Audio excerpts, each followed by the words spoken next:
Alors, il existe différents types de chasse. La chasse classique reste d'actualité dans les sanitaires en milieu scolaire, tant qu'elle est pourvue de boutons, la petite chasse et la grande chasse, pour justement éviter un usage trop important d'eau.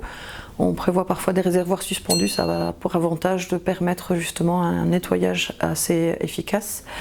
Alors les chasses à détecteurs peuvent être intéressantes, surtout dans le spécialisé où parfois les enfants rencontrent des problèmes pour activer cette chasse.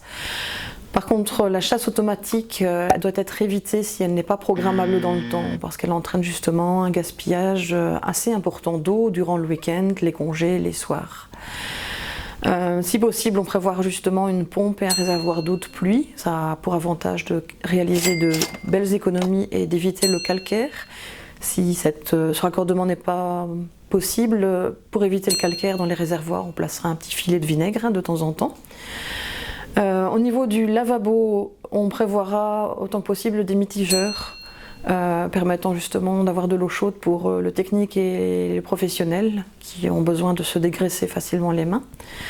De manière générale, dans le milieu scolaire, on rencontre justement un problème de gaspillage important dans les écoles. On essaiera de mettre en place une sensibilisation à l'utilisation rationnelle de l'eau.